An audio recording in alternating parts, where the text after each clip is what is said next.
Alrighty, hello again, and welcome back to another edition of Strange Bedfellas. My lovely co-host, Miss Amanda, welcome back. How are you tonight? Doing good. Wonderful, wonderful. So today I titled our video Haiti in Hades, because I really kind of feel like that's where they're at. And, I'm not sure if anybody else has been paying attention or following along, but why don't we just start with, what makes this topic so sentimental to you, Miss Amanda, and how did we start down this brand new bunny trail? Yeah, the Caribbean as a whole, I have a connection there. When I was younger, my father worked civil defense for the U.S. government, specifically the Navy. And so for a period of time in my youth, we lived in the Bahamas. And so I'm accustomed to some of the things that go on in those types of governments, the Caribbean governments, firsthand. We lived off base, off of the naval base. And so, I have some knowledge there. And currently, where I live is a metropolis. And so I come into contact with people from the islands quite frequently. I live in a pretty diverse neighborhood. And so we have some Jamaicans as well as some Haitians in the neighborhood itself. And so, you come across these people and they give you a pretty good bead when you ask them because they're following their politics. Even though they're expats, they still have family there. That's their culture, their heritage. And so they follow those politics closely. And by proxy, you get to hear some of the things that are happening and their concerns, and then the similarities as to what's happening in the United States, similar to the Cubans right now in the United States, are again pleading their case here stateside for their homeland. Right. And they're sandwiched in between the Dominican Republic and Cuba. So I'm sure that they're feeling a little bit of turmoil from both ends as well. So that's how we got on to this topic, not to mention the recent assassination of the Haitian president. And I think that's what really hit the news cycle the hardest, or brought attention to the islands, in addition to what's happening in Cuba right now. But with that being said, I wanted to start us off with, like you were talking about, the actual branches of government that Haiti has and the type of government that they claim to run. So what I'm going to bring up right now is the first link that we're going to talk about, and this is from globalEDGE, .msu.edu, and it just gives a basic country risk rating and the major government branches of the Haitian government. Now, Haiti claims to run a semi republic government. So one would assume that that's very, very similar to what we have in the United States. But do you want to explain to everybody how it's just a little bit different than the United States? Yeah, and it's really interesting. Before we get started, I don't know if you can see, but I wore my Republic If You Can Keep It shirt tonight because I feel like that's kind of what they're struggling with. Now, this is obviously a quote that Benjamin Franklin, in response to the question, what kind of government did the Continental Congress come up with? His reply was, a republic if If you can keep it. And right, I believe that that perfectly encapsulates what Haiti is experiencing from that 1986 transition into what they are calling a republic. So it's a right, republic in name, but it really is a factioned type of oligarchy mixed with a little bit of democratic republic and then a little bit of authoritarianism. And so it has this kind of a thing. And therefore, they have very hard time keeping it. right. They're still trying to define how they're going to run. They've had an extreme number of leadership changes, governmental changes, legislative changes, organizational changes in a very short time. I mean, within my lifetime, even though the country as itself as an independent place of France has been around since 1804.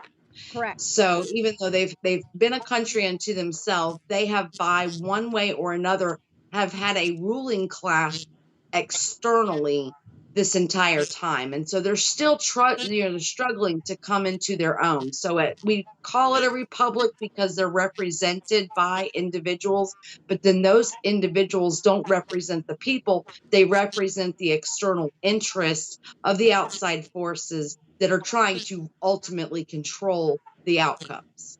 You're 100% right. And as we go down our list of links in how different major publications actually classify Haiti, it was very interesting. You know, we spoke very briefly before we came live about this being something I had to start from the ground up. A lot of people in America, we don't look beyond the boundaries of our own nation.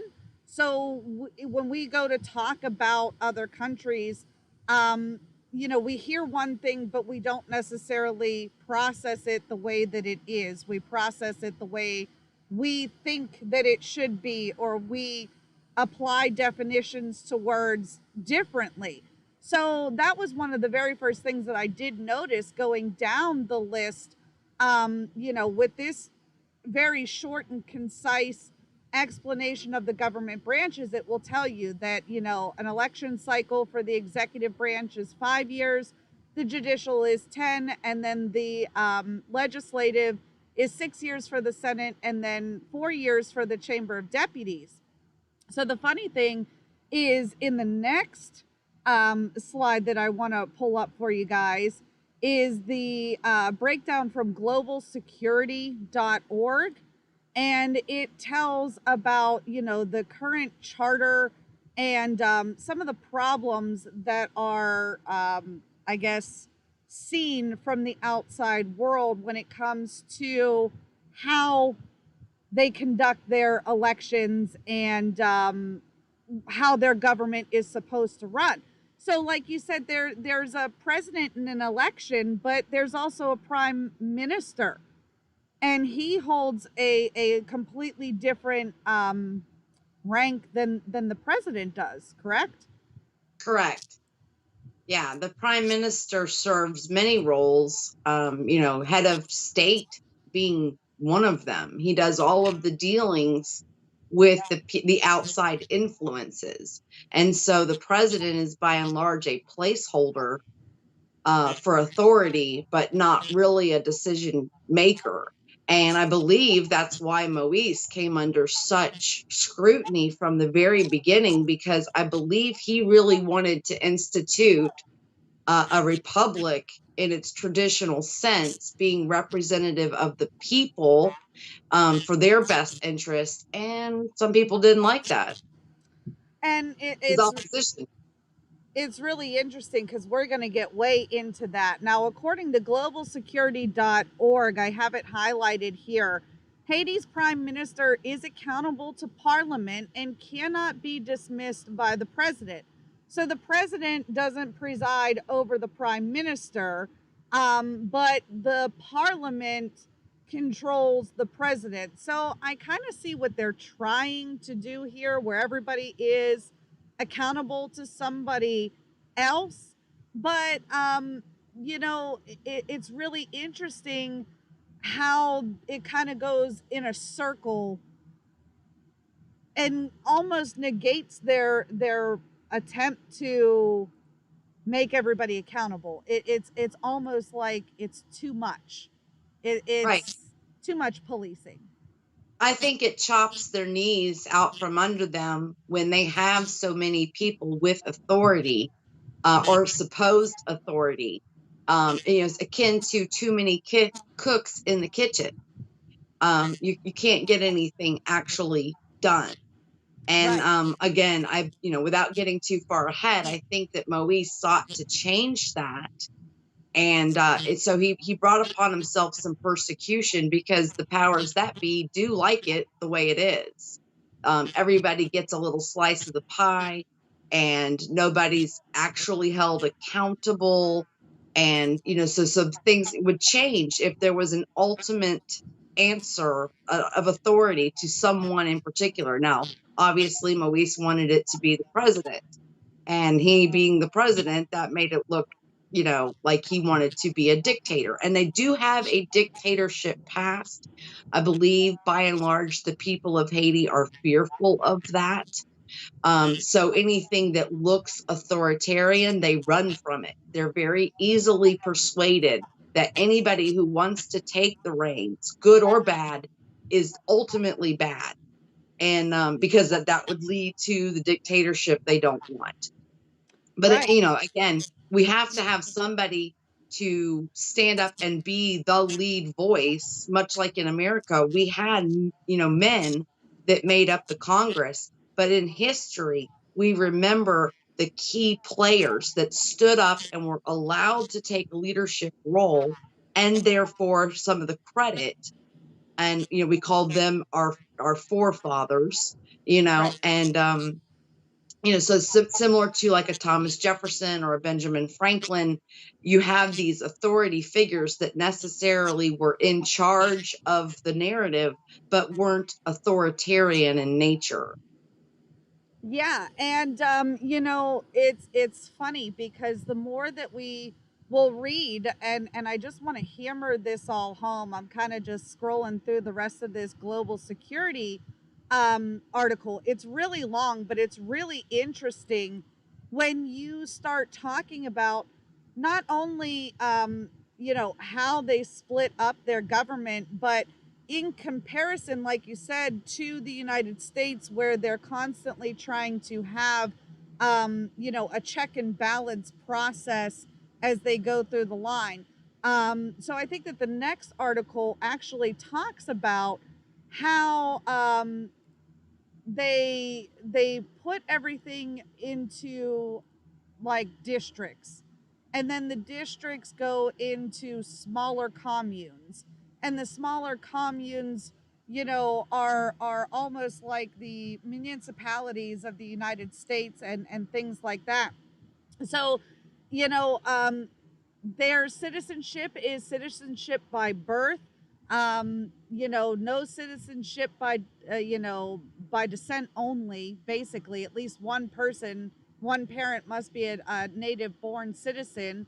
Their constitution is pretty interesting too. Now, like we said, prior to this, I believe it was in 1804, they followed the Napoleonic code.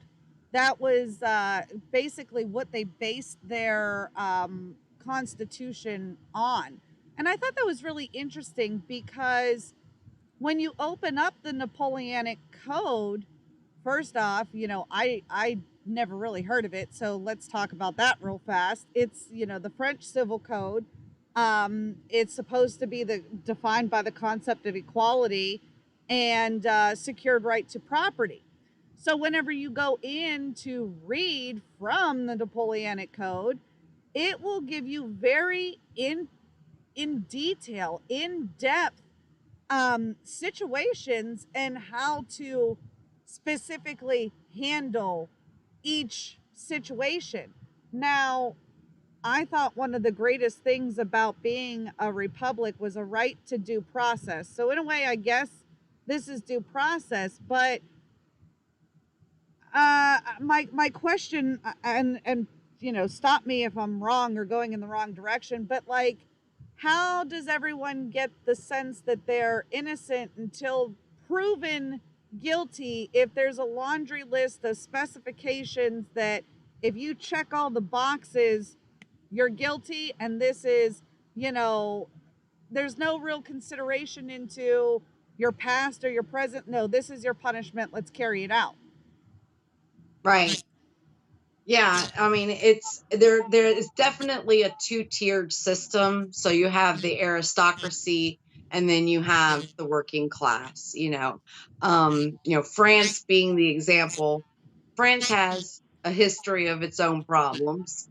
And so even though it's a very ancient nation and we can look to their history to see how these principles and or codes would play out in application, there's a reason why it's not more widely adopted in the West.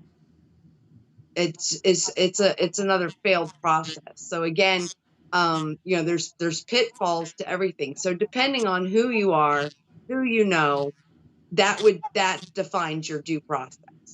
And Yeah. so, if you have to be garnered favor first with the ruling class in order to be treated fairly, or what we would call judiciously in the United States.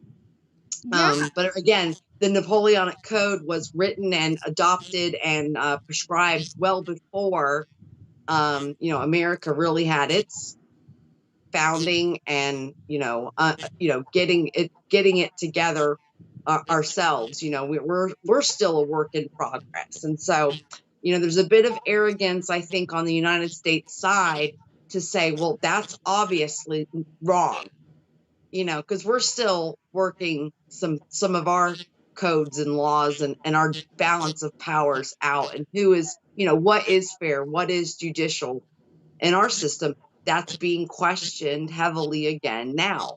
So we're not in a position to give answers, but it's a great thought exercise in what would we do given the same circumstances? How would we resolve these kinds of imbalances? Are they in our Constitution to fix? Have we got like the secret formula, or did we just kind of play it by ear like the rest of them do?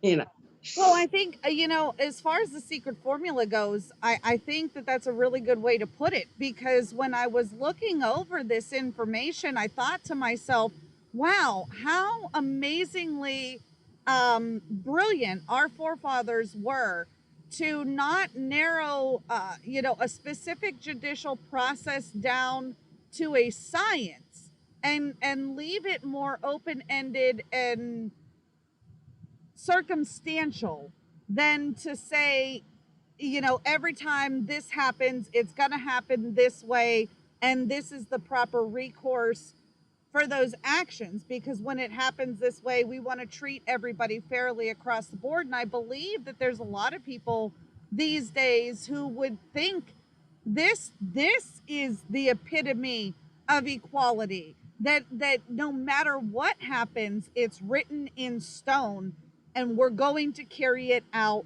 this specific way. And I agree with you. I happen to believe that that's a big pitfall, that's a huge problem, uh, when you're talking about having due process and having the right to innocence until proven guilty. Yeah, this is scary to me. Yeah, for sure. I mean, thankful to the forefathers for their insight and picking the cream of the crop based on the ancient civilizations that we came from. Right. Countries with thousands of years of history, tried and true principles were adopted, and some of the wasteful or redundant or impractical practices were left. And so some of these things where we at one point it worked, maybe in a smaller community would work, in a larger community or overall does not. And so, just being able to leave it open-ended, to leave it to the states. And that's our unique situation as well, is that we are united countries, but more or less. Each Right. state operates as supposed to In a autonomously sovereign from the nation. others. Right. Right. So In a sovereign when we're fashion. right. So when we're speaking about Haiti, they don't have anywhere else to compare to. So they do look to their ancestral past in France, and then their neighbors, their immediate neighbors, and what they're doing. So again, that fear of dictatorship, they definitely don't want that.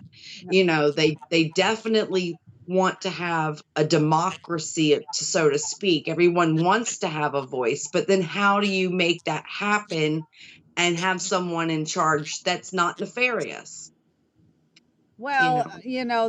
the age old saying, absolute power corrupts absolutely. So at this point, I think we're all trying to have that ultimate say over who's in charge and who's not in charge. And I don't think that that's changed at all. Once somebody gets into power, that's all that they want to do is remain in power. So, Hmm. you know, let's jump right in right there and talk about the actual assassination of the Haitian president. What article do I have up here? This is the New York Times article. Haiti's president assassinated in nighttime raid, shaking a fragile nation. Now, being an American and not taking much stock into the media headlines, I'm with you. I was a little bit wary as to which side of the argument I would be on when it came to uh, the legitimacy of this president. And it's interesting as we go along here to watch the media ramp up the narrative to the point where if your eyes have been opened and you understand what's going on in the world, it's almost impossible to be on the media's side with how much crap we're about to lay out about this president. So Right. this one, of course, let's start with the best of the best, the New York Times. So when you go through this particular article, it's very, very dramatic. And it starts off with the first explosions rang out after 1 a.m., shattering the calm in the neighborhood that was home to President Jovenel Moise. Yeah. Is that how you say it? Okay. And many of Haiti's most affluent citizens. So with that we're not going to read this whole article, but with that paragraph right there, when I read it, I was like, okay, so you're you're already taking a stab at this guy. He's the president. Why wouldn't he be in or housed in an area that's one of the most affluent in the country? Like, what is it just me taking offense, or does that sound like a stab right off the bat? Oh, it does. It sets up the dichotomy that they want to narrate, that there are two classes of people in Haiti. There are the Correct. poor and starving, and then there are the affluent oppressors. So So they're setting up for that whole dictatorship, that they want you to have you perceive. And so they want you to already say, oh, the rich guys, they brought it to the suburbs, the dreaded, wait till it comes to the hills of Hollywood kind of talk, right. you know. And so, because no one cares if the slums of Alabama get, attacked, but No. let downtown Manhattan, the Upper East Side or something come under attack, and then oh no, what's happening? We saw it this week in Washington D.C. Washington D.C. is not a stranger to crime, heavy crime. No. Criminals live there. I mean, Right. full on all year. But it wasn't until there was a shootout in an affluent neighborhood that the media was like, oh, we need to do Oh something. no. Oh yeah. It's terrible. People are dying in the streets. Yeah. Well, So, yeah. and you go on to the third paragraph. let's see, what does it say? Oh, in what officials called a well planned operation that included, quote, foreigners who spoke Spanish. So, you know, I had heard a couple different things prior to reading this article. One of the things being, the number of suspects, majority of the suspects being Haitian, not nationals, natives. That's the word I'm looking for. They're Haitian natives, and even the ones that were living abroad were Haitian as well.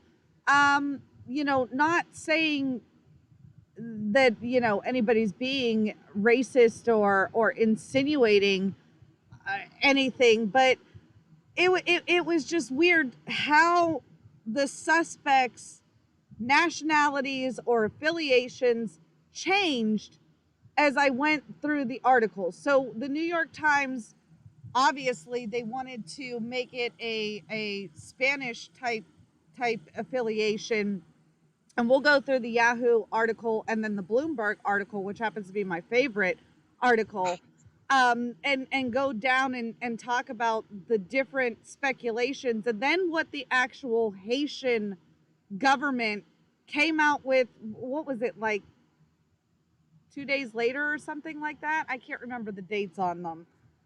Yeah, definitely. I mean, it was really this happened at 1 a.m. on the 7th. And so by that afternoon, even the Haitian government was making, public releases as to what they thought was going on. So Yeah. the prime minister was already calling for the FBI and the president of the United States and all these people to come get involved, crying to the UN. And it was very swift in its approach to make to have a narrative. And you're right. Yeah.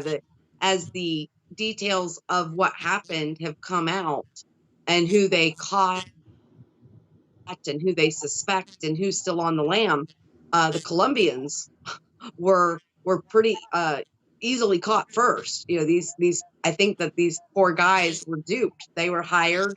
We still don't know who the masterminds are.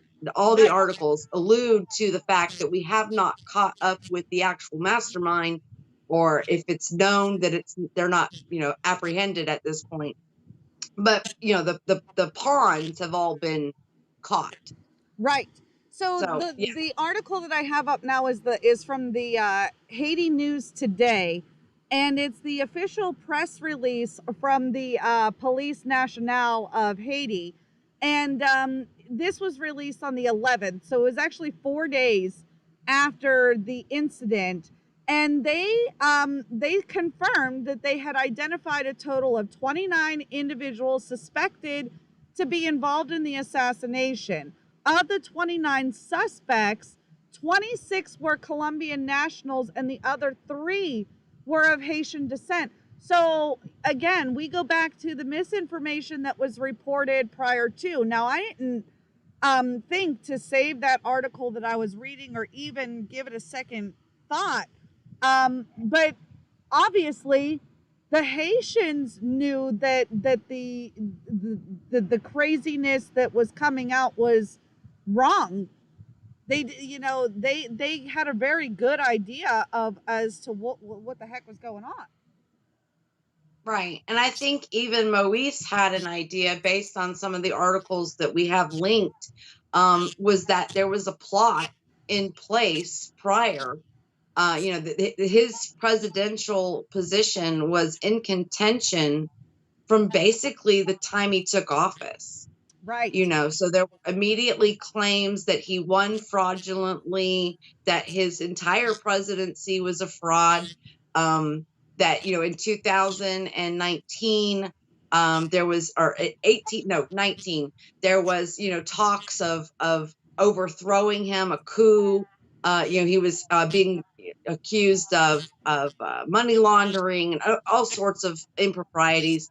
And so they were doing everything they could throughout his presidency to build up a resentment between him and the people and what he was trying to do, and misconstruing some of the things that he was working on, how he was appropriating funds, and we're talking about a country that amidst all of that was going through all of the crises that they're still in, but the natural disasters and outside threats.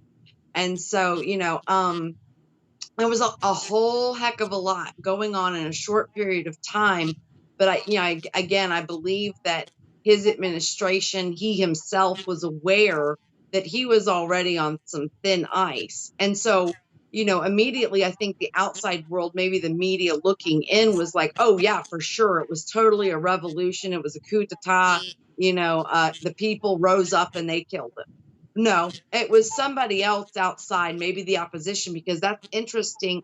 As for all the reading that I can do, his opposition is pretty much unnamed.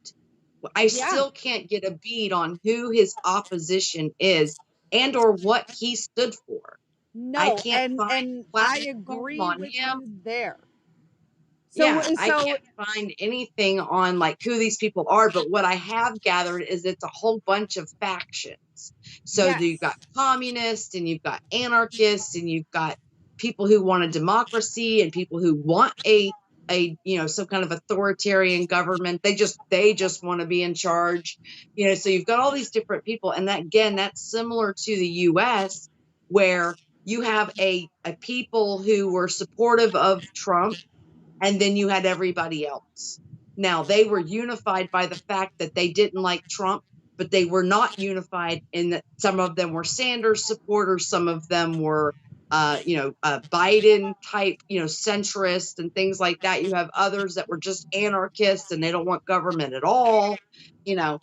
And so you have all these other factions. The only unifying factor is they didn't like this guy. So that's Yeah. collectively his opposition. So the whole world, the sky's the limit as to who wanted him dead. Oh yeah. Well, you know what? Like I said, we're getting a lot of information into a little bit of time here, but let's go to this Yahoo News article. So Yahoo News will regurgitate pretty much what we just read from the Haitian news press, but they're also playing the same games that the New York Times was playing. So it says that Haitian police say a group of mainly foreign mercenaries, 26 Colombians, 2 Haitian Americans, made up the group that carried out the killing. They say that both the timeline given by the police for the killing and who may have pulled the trigger have come under question.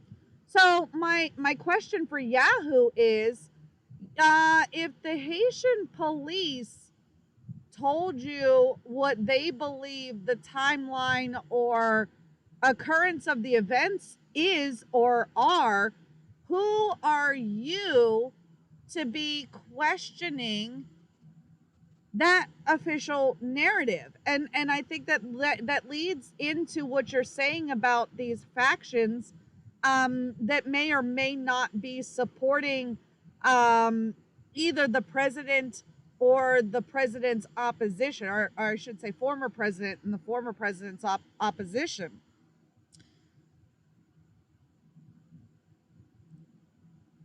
Did I lose you? Nope, I'm Oh, here. there you are. Okay, sorry, I had to put us back here. So yeah, it's really interesting to watch Yahoo take that information from the government and kind of throw their own spin on it in the long run. So that got me asking again, who's involved in this, and who's got things to gain from creating these narratives. So I'm with you. The first thing I wanted to do was find out, well, where does he stand? What was his policy, or what was he attempting to put into place that would cause the people to be so unrested? Why would they want to rise up against him?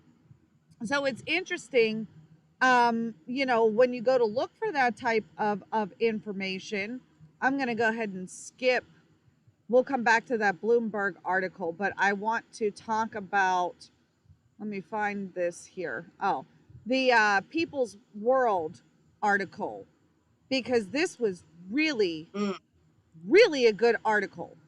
And it was one of the ones I sent you earlier because it's so long. But you Yeah. know, we'll focus on the top half of the article here. And what you're looking at on your screen is a picture of Haitians who continue to take the streets across the country to demand that the US and EU backed president Jovenel Moise respect the Constitution and leave power. So I'm with you. When I started this digging, I immediately thought of our own 2016 election where there was unrest at the beginning of the presidency, and how many people claimed illegal ballots, or harvesting, or whatever the issue was. I went into it with the same thought process and thought to myself, well, I'm going to find out that Jovenel was a hardcore conservative type, somebody that wanted to restore this, declaration to the people, and give the power back to the people. But I found the opposite. When you start reading these articles, there's a lot of trash being thrown here, and a lot of accusations of this man being corrupt prior to getting into office, embezzling money, and having all these unsavory connections.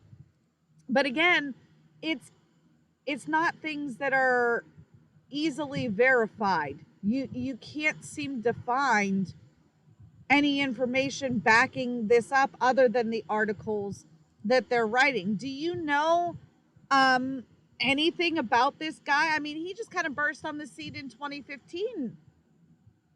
Yeah, I mean, prior to his political career, he was a businessman. And he, from what I can read and what I've heard, is that he was trying to bring business to the island so that they can utilize what resources they have in order to cooperate and to freely trade with other countries. And we have to remember now, this is a geographically isolated place. It's very Correct. small. It has a very small population. So what it can produce, and it's subtropical. Let's get that right too. So they're not going to grow agriculturally things that, say, someone in, or the people of the United States or in Europe or in Asia can do, because they just don't have that kind of climate. They don't have a range. Now they do have a lot of mountains, but again, it's all subtropical. So you're not going to get some of the crops that are main staples for everyday life, like, corn and things like that, are not going to be as good because of their environment. So they have to work with what they have. And I believe that that's really what he was trying to do. He was trying to bring corporations, entities in to the country that could help them better facilitate and appropriate their own resources. He became known prior to politics for a business venture that ultimately failed, but as Banana Man, because he wanted to create a free trade for, like, the banana industry. And so, having something that's very plentiful there, that's easily grown, that everybody can participate in, but it's labor intensive, and so then you have that going as an export in exchange for something of value on the import. And so being able to, like, negotiate with the Netherlands or with Sweden or somewhere up north where they're not going to grow a banana if they wanted to, you Right. know. And Right. so he worked on a project that I read about with Culligan Water, that he was, wanting them to come down and provide the water to the island, having a, I don't know if it was bottling or if it was just the manufacturer of the product itself, like the plastic and the things like that, or something like that.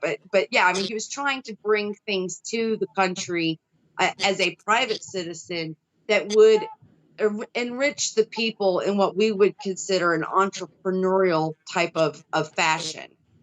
The oligarchs don't like that because they're not involved in it. It bypasses their authority. So private business looks good on the surface, kind of like China. Oh yeah, you can own your own business and you can do this and that, but you're going to make sure that it profits the government. And the minute that it goes against the communistic ideals of the government, then you're out, you know. So I think he fell into some political mire there even prior to being entering politics when he did. And so yeah, right, I mean, as far as politically, he's an outsider. Oh He's yeah. not from a political family. No. He's not, you know um he was affluent.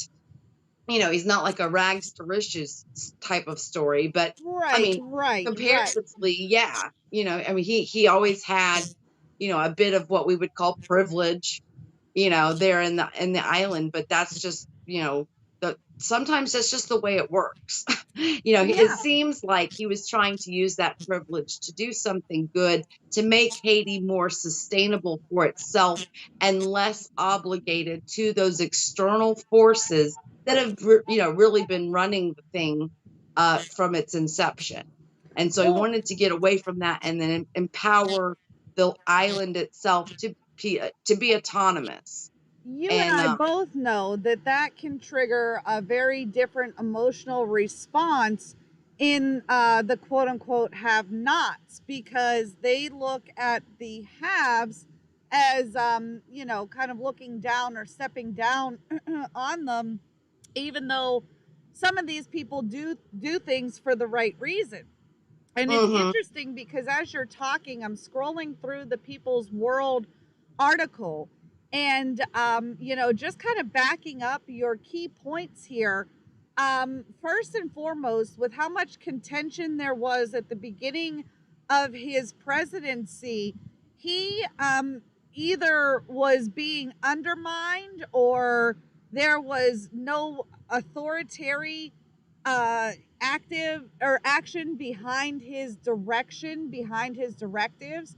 So, he felt like he wasn't in power for a certain number of days at the beginning of the term of his presidency, which is ultimately what led into what I believe is this assassination. The root of this assassination plot was to remove him from office, because he was not going to step down um, based on any type of peer pressuring or political pressuring from the outside. And then it seemed like once the assassination was carried out, the cover up job was to make this the will of the people. So, yeah, how did he get, and we compare and contrast back to Trump, because we've got a lot of similarities there. Trump was affluent, he was a businessman, he wasn't into politics. He got into office due to popularity. So if you're talking about this guy and getting into office, how do you have your people flip so dramatically if you go in and start doing the things that you campaigned on? right. Now, according to his opposition, that popularity was fraudulent, and that was the precipice in which they got people riled up. Right. They basically told the public, hey, we know that it says he won by 55% of the preliminary vote, but that's a lie. Nobody supports him. And this, that, and the other. And so then, it's very similar to those American politics that we have heard recently, that, oh no, where are all the supporters? And, nobody likes him. And now, they're assassinating through the media. Now they're assassinating his character so that his history can be revised, revisited, reimagined, whatever word they want to assign it, but I find it very interesting that for somebody to get elected, whether it's a placeholder or not, if he was so truly unliked, then the people in charge would have had control over that, you would think. I mean, we talk about in the United States, there are conspiracies about who's really running things and how the elections went and things like that.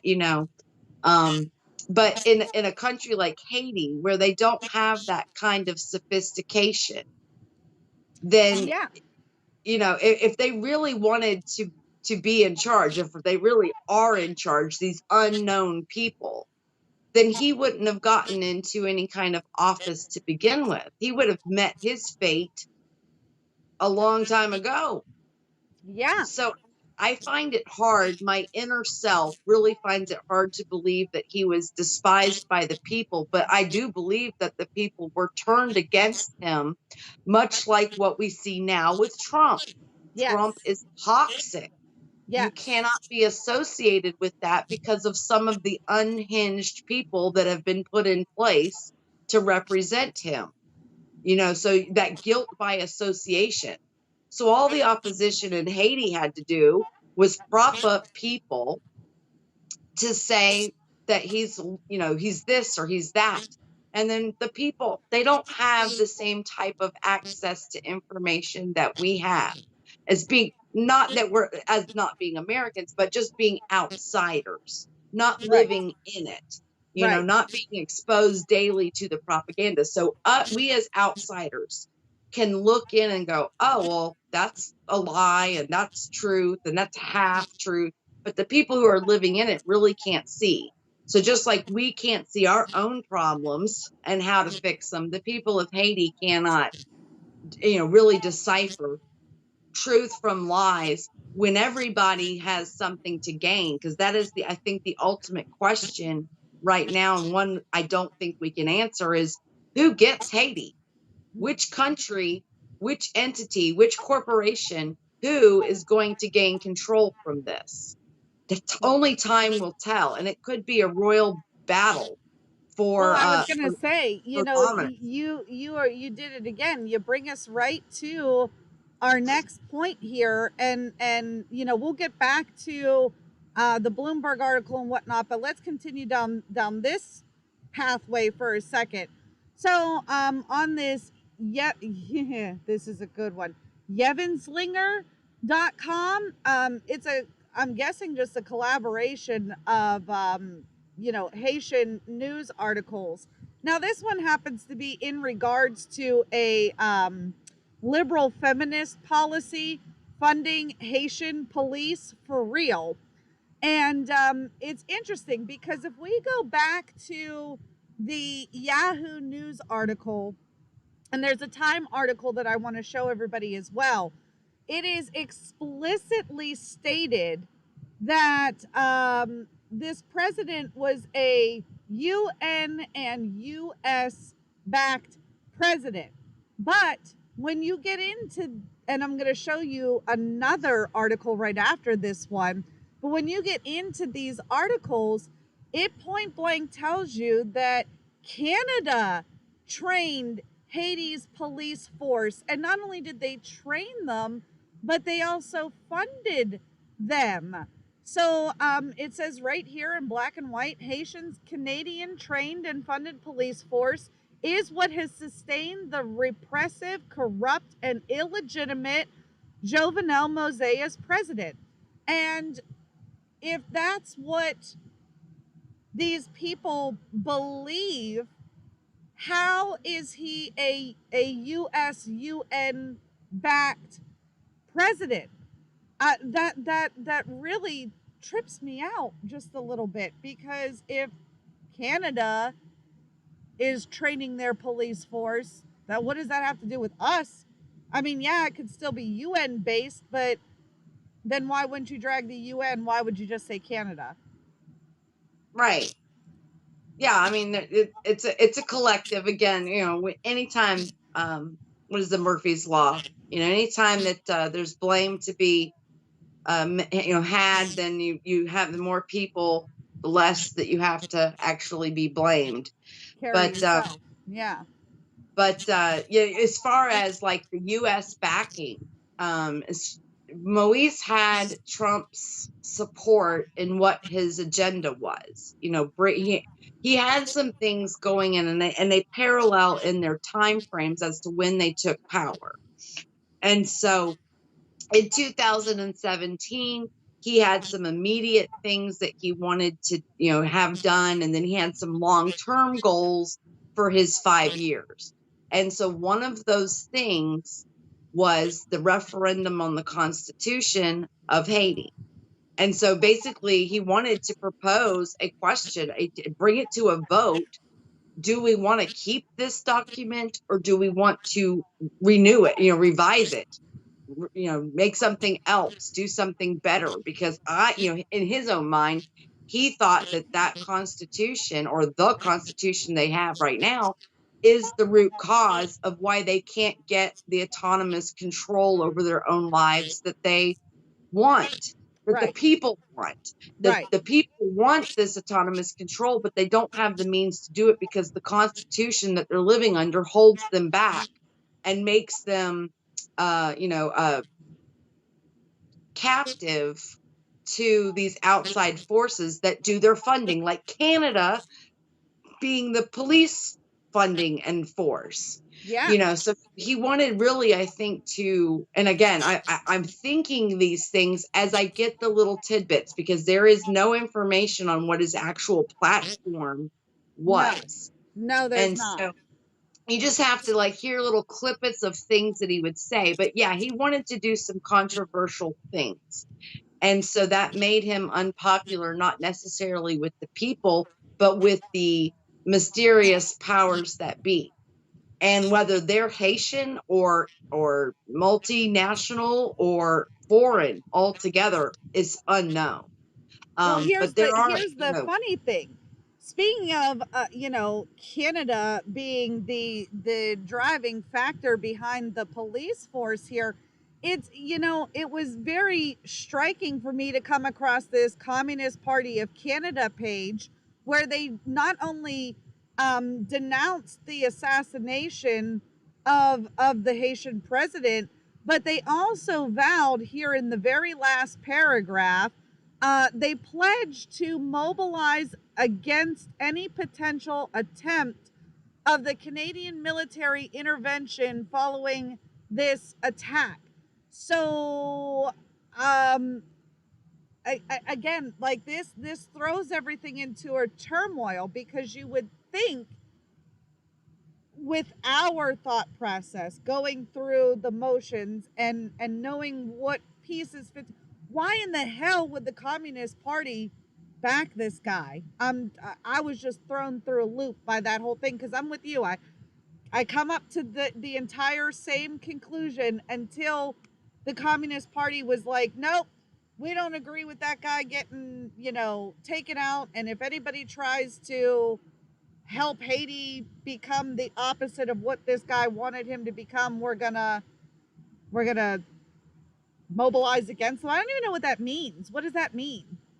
right. I don't either. And that's really weird. I mean, obviously, the assassination of anyone should be tragic.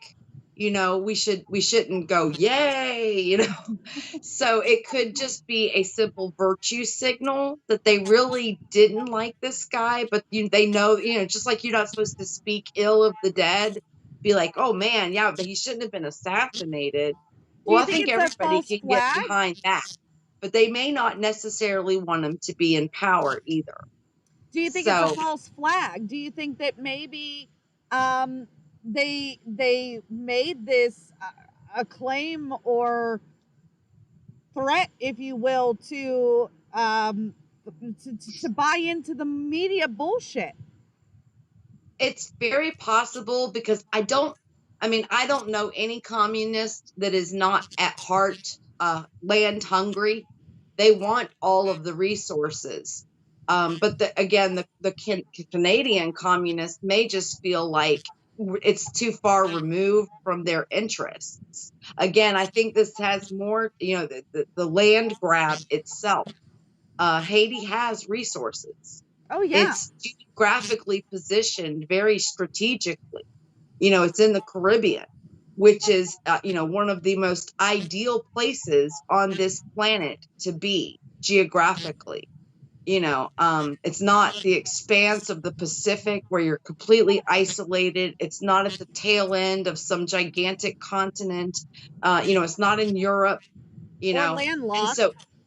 yeah, so it's very advantageous for anyone, whether virtuous or nefarious, to want to have control of the actual land. I don't know that the communists in Canada feel like that's something that Canada would be best Interested in. suited for.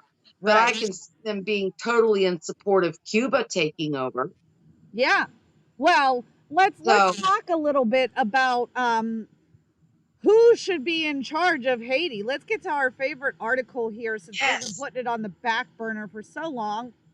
It's this Bloomberg article. It's an opinion article, so we'll give them that much. But it's titled "Haiti Needs to Build an Economy Like Its Island Neighbors." So, the first half of this article, and it was one of the very first ones that I popped up, and I think you and I had a really good laugh about it. oh yeah, But it starts talking about how Haiti's the poorest country in the Western Hemisphere. And even worse, by some measures, Haiti's living standards haven't grown at all since the 1950s. So then it has a little chart there and talks about the no economic growth and blah, blah, blah. But the funny thing was what they suggested Haiti should do to increase their economic growth or their total GDP. So the funny thing for me and Amanda was one of the first things that they suggested was tourism and getting people to show up for tourism, and we were talking about how beautiful it is on the islands and how great it is to be there and how much you enjoyed living there. But for tourists, what's the appeal to go to Haiti? What would you do as a tourist in Haiti? run, hide. Yeah, right now, and for a long time, I mean, really going back into the 80s, it is not an ideal destination. It is absolutely a gorgeous geographical location. But the crime, the living conditions, the stipulations, the disease, natural disasters and things like that prevent it from being a real touristy spot. Mm-hmm. Um, so, if you're lucky enough to go and to tour Haiti, you will be agog, as anyone would, with the absolute beauty that the island has and offers. But and this is not to denigrate the people at all, but because of their policies, and crime runs rampant, disease goes unchecked. They're by and large dependent upon charity to maintain their situation as is. And so it's just not ideal. So, obviously the article lends to the idea of this, that, oh, of course you wouldn't be able to just go like you go to Cancun. They would have to invest money and security and like put up walls or fences and just make little tourist enclaves, which coincidentally I find funny that this article was written by someone who, one, has obviously never been out of the country, meaning the US, and then secondly did not know how to spell oases, I plural. saw that too. I'm glad you picked that up because I thought maybe he was referring to a word that I didn't know. So I looked it up in the dictionary and I was like, nope, I was right. He misspelled it. Yeah, he just took a phonetic spelling, OASES. So I And was it's like, funny. yep. So yeah, I mean, so obviously the article is laughable, to indicate that what they need most is to bring in the rich white men from other countries to pour their money, to lavish their money onto the poor people of Haiti, and that somehow that through service and labor, they'll bring themselves up by their bootstraps or something or other like Well, that. But that's yeah, how the Dominican Republic does it. That's how Jamaica does it. So, why can't Haiti just get on the bandwagon? And it's right. funny And because that's why my neighbors are Jamaican, because Jamaica's so primo. Yeah. right, They, right. they ran from the crime, and here we are. Well, I think my favorite suggestion, on top of exporting more, doing more agriculture, building fences, building architecture, and building up the tourism, they said be a tax haven. Yes, yes. Get all Again, the rich rich men. people to Come get it. house their illegal savings and their money, and put it into Haiti, and be a tax haven. I Right. was Yeah. So floored. set up your shill corporation to run out of Haiti, so that you are there by name only. You're not actually bringing any asset to the island or its people, but No, you can profit, and then they'll have a really pretty building to look at while they starve. that's exactly what I was saying. Like, how does that bring any economic growth to the country? It's foreign money being housed offshore so that our government doesn't profit off of it. Doesn't bring any profit with it. Right. Whatever. I'm not the money person. I'm not the numbers girl either. So I chalk that up to being ignorant. Yeah, yeah, it's the equivalent. Some of these proposals in this article specifically, I akin to when Disney World in Florida started up. Now, I'm a Floridian by birth. I grew up in that time frame. Disney was a novel new thing, and so that might date me a little bit, but not too much. And I could see the transformation of Central Florida from what it was when my father was a boy, when I was a young girl, to what it is now. Wow. And the gentrification and the colonization of outside money and influence into a rural area is not good. No. Not good. You end up with places like Celebration, Florida, which is Mm, nothing more than a resort town that is outside of the norm. Celebration Florida is Disney owned, and it is heavily guarded, and it is almost a country unto itself, much like Disney World. The compound is a world unto itself. right. So you have Orlando, and then you have Disney property. And those two things do not mix. And I find the same type of idea being proposed here in the Bloomberg article. So you would have Haiti, and then you would have resort Haiti. Yes. And that's, Yes. to me, that is so immoral, and it Yes. is so unjust. Yes. Because again, Disney is a conglomerate at this point. It is not what Walt envisioned when he, started. No. It's what his predecessor, his successors have devised, and Yeah, so and in the they've name of deviated off the profit, path. and not in the same spirit or in the same principle. So Right, it's funny. exactly.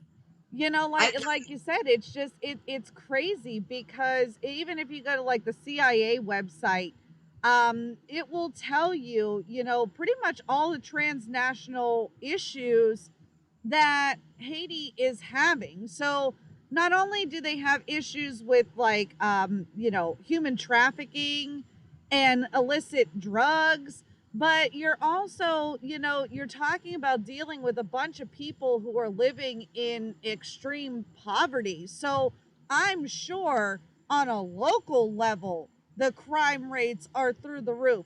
So whenever absolutely you got that.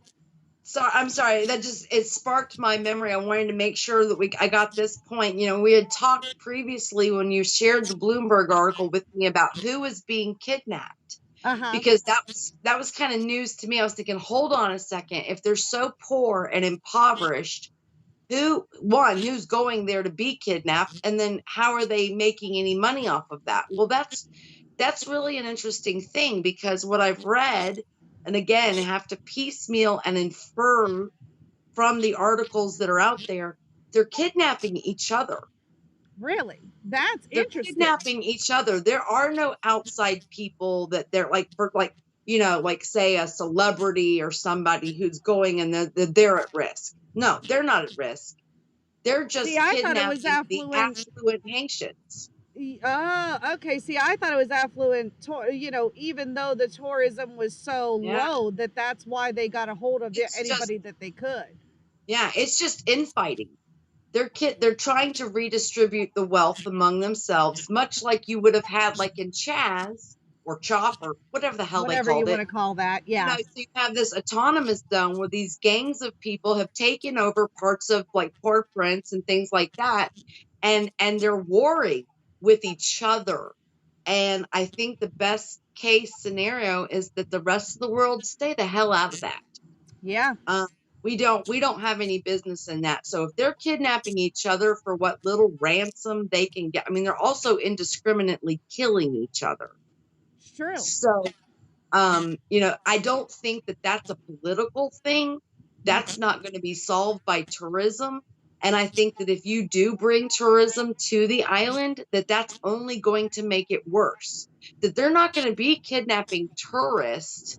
They're going to be kidnapping the people and holding for ransom the people that get hired by these resorts to wash our towels and change our bed sheets. Yeah, The people who are and that's actually gonna making any kind of money. yeah, that's gonna end up hurting both sides of the equation there.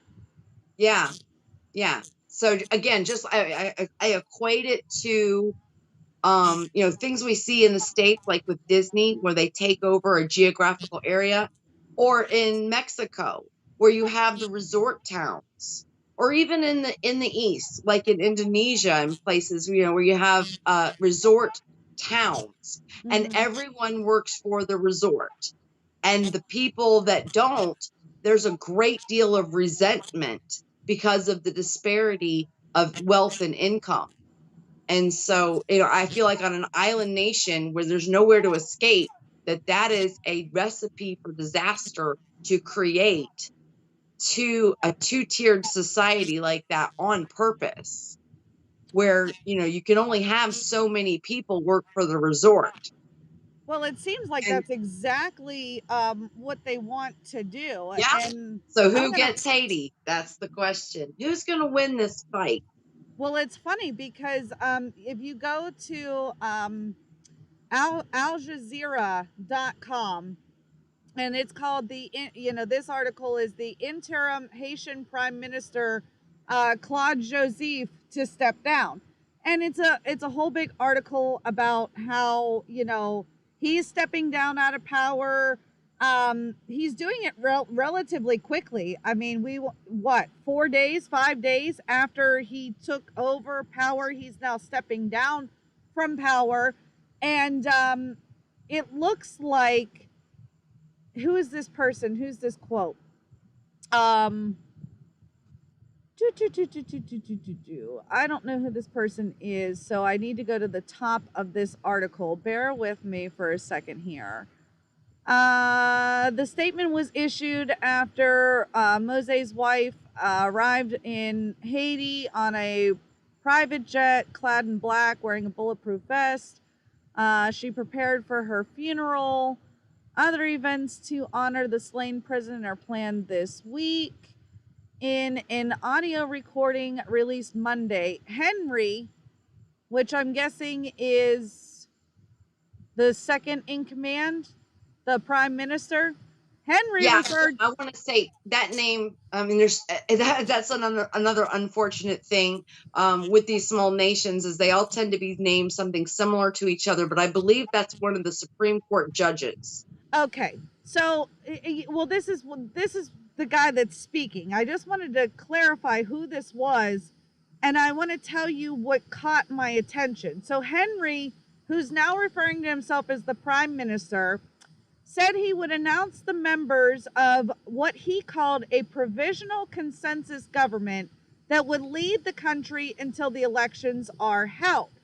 But when you go down his quote, he says it is now up to all the national leaders to walk together in unity towards the same goal to show that they are responsible. So, what we've been talking about this whole time is who gets Haiti.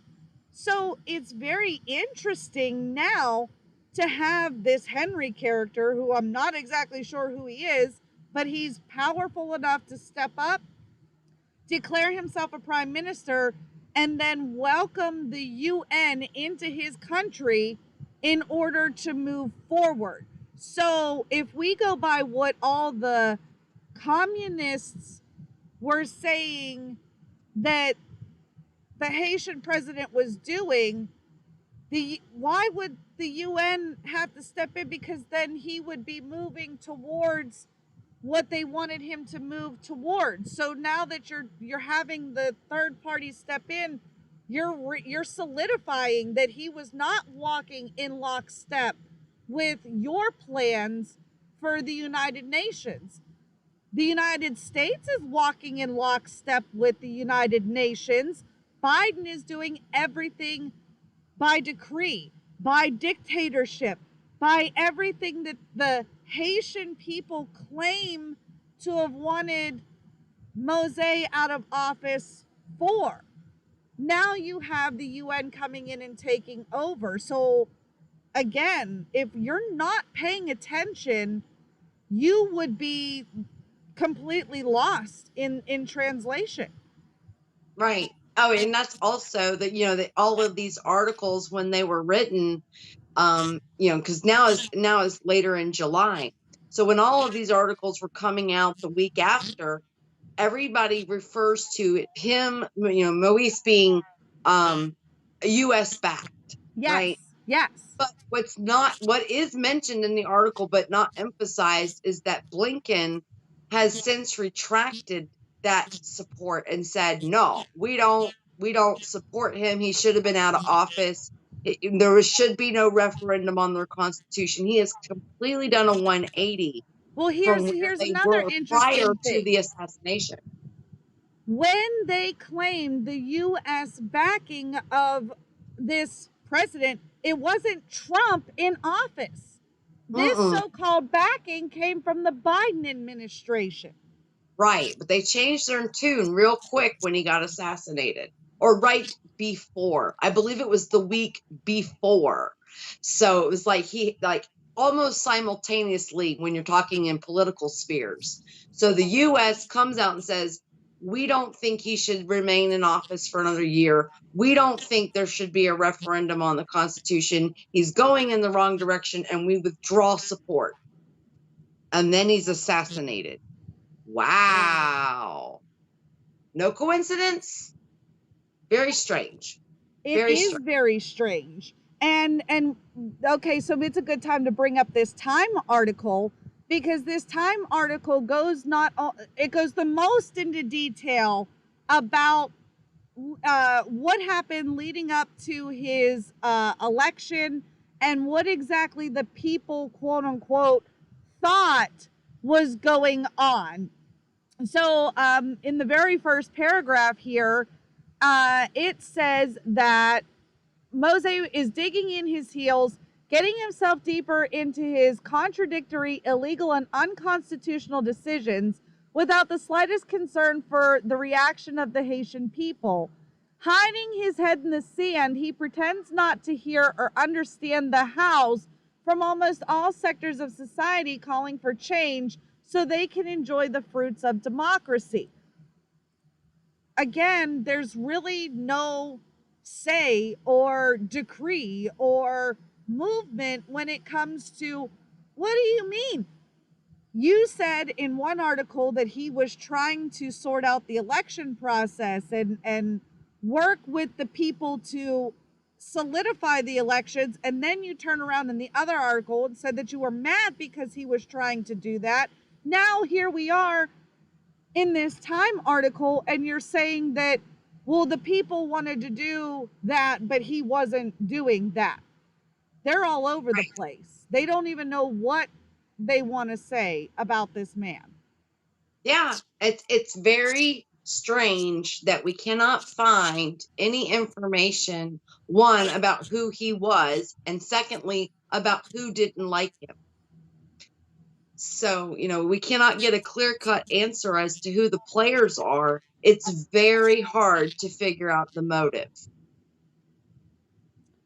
He said that the article goes on, whereupon he rubbed his hands in the contentment on the second Monday of January 2020, noting, he said, of Parliament, to complete his plan, he robbed 10 senators of 2 years of their 6-year term, making the upper chamber totally dysfunctional.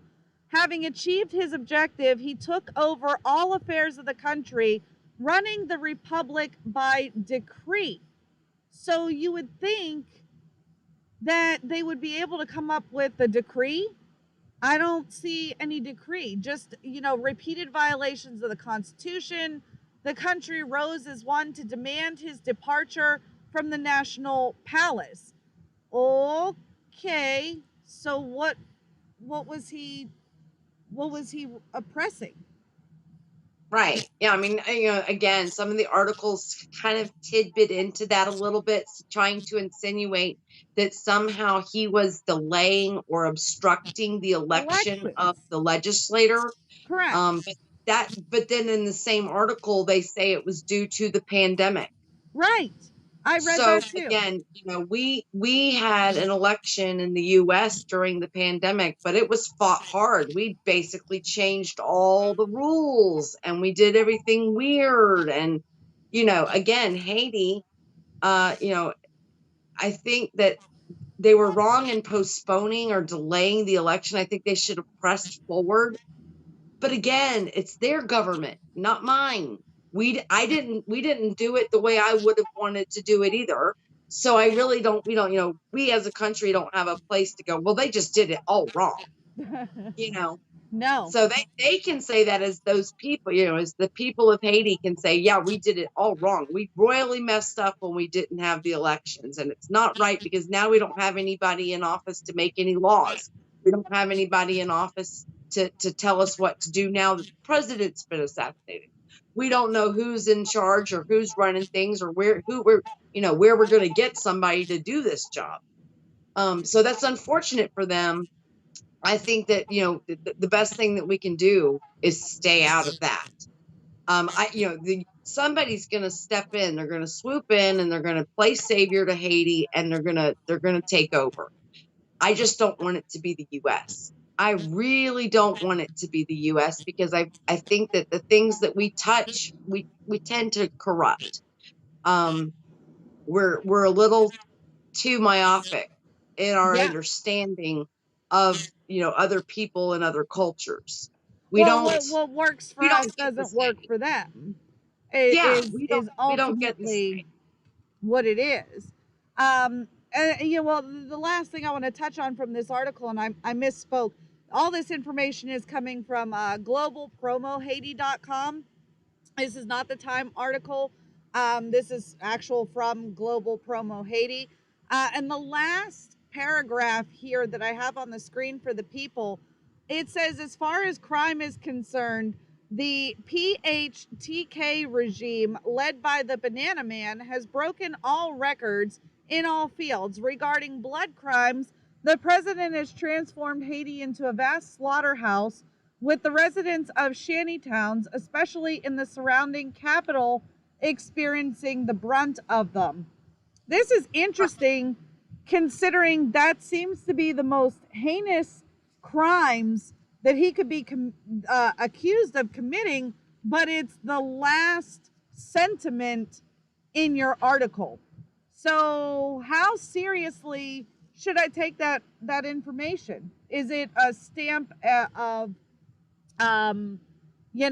this is my final point, or is this a afterthought to make everything that they said sound more serious?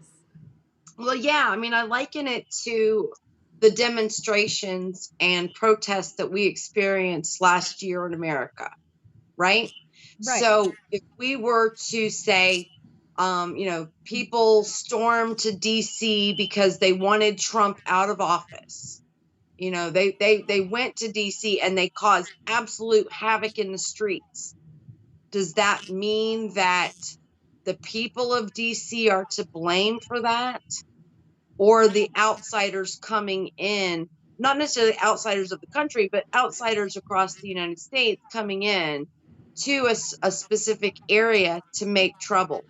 So Port-au-Prince is the capital. It's also a very populous city. So you got a lot of people who live there full time, but it is where the government runs out of as well. And so anytime they want to be heard, that's where the protesters go. And those are the streets, because they don't want to burn their village. They're not going Absolutely to not. go and burn, somebody else. They're going to go to where they see the problem is, and they're going to wreak havoc there, wanting to be heard or to be, congealed or whatever it is. And so, the poor people that are residents of Port-au-Prince, they are experiencing the uptick of crime, but not because they're criminals, but because the criminals have come to them in order to get their agenda done. And it's to get Moise out, then really, if that's the dynamic there. So you got this guy in power, and then you've got these criminals that are willing to indiscriminately burn and kill and loot and make mayhem in the streets for the residents, not the government. They're not Right. personally attacking government, they're personally attacking people in the street. Are those the people you want in charge? So it's a very strange dynamic. Again, one that Haiti's going to have to figure out if they want control of themselves. Otherwise, someone is It's going going to to come step and take. in. Yeah, Yeah, they're someone definitely. bad, someone very bad is going to step in and say, break it up, children, I'm home. And they're With going to take residency, and they're going to take over, and Haiti will never have independence. Well, you've got very good potential targets. I mean, the Dominican Republic shares space with Haiti. Jamaica is right there. If some sort of regime wanted to break off of Jamaica and make a break for Haiti and take over the country, I could see that happening. I'm not saying it will, but I could see it happening. Cuba, Right. you could Yes. see freedom loving Cubans even jumping ship and maybe going to Haiti and strengthening Haiti. It could be a good case scenario. We don't always have to think bad. Right. Yeah. It's So, true. It's true. But that's a yeah, plus. someone out there has their eye on this. And I think that they're already at power. They're already at play, and they may be behind the assassination. We don't know, but I know that when the globalists start eyeing a country of that size, and all of the political strifes tend to come between the poor and the rich, and the obedient and the rebellious, that's worrisome for Yeah, me, because let's say that this becomes the very first acquisition of the UN. Let's it's say this is the scary. first country that the UN now controls completely. And is that not the ultimate goal? Is to not have countries, to not Yeah, have autonomy, to be yeah, controlled by the UN? yeah, yeah. That is So the it's a goal. very scary prospect that somebody like the UN would be like, okay, y'all can't govern yourself, so we're going to govern from over here, and y'all are going to do what we want because you can't go anywhere. It's an island. Right, right. You're absolutely right. And knowing the demographics to flee would be impossible. And where are they going to go? Again, Dominican Republic, Jamaica, Cuba. Where are you going to go? Similar, yeah, very strange. Last night I was watching Fox News at night, and there was a story about the illegal immigration at the U.S. border, and 200 some odd people were apprehended at a border gate or whatever, and most of them were Haitian. Weird, right?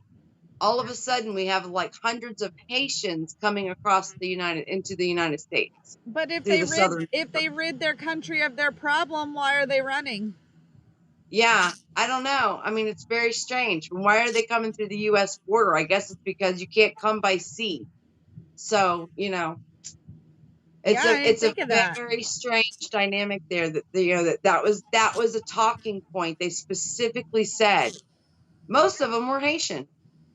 And it's very interesting that this week in particular, I mean, because we're now 3 weeks, 2 weeks, 2 weeks Two since the weeks. assassination. So Yeah. who paid Well, for them to come? it Who was a paid for them to get whirlwind. to Mexico?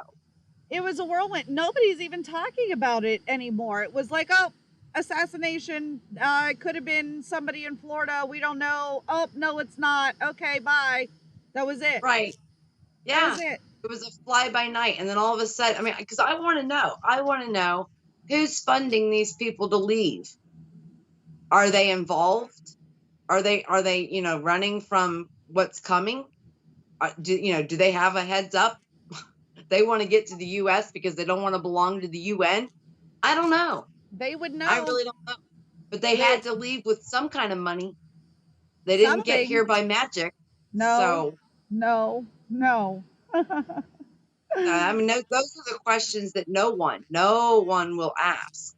No, They'll be and like, and I don't okay, think we're going to get the answers, and I think that you hit the nail on the head. This was just a thought process, something to expand our minds. The only other thing that's going through our news cycle right now is the election debate, and it doesn't matter how much information we throw at people who don't believe that there was election fraud, they're not going to believe that there was election fraud. So there was really no point to kick that can down the road any further than we already have, at least until Dominion's lawsuit settles with Mike Lindell and Sidney Powell, and Arizona finally comes out and discloses their audit. So, this was similar, I think, and like I said, really came up as a striking resemblance. Like I said, I see the comparison between Trump's election,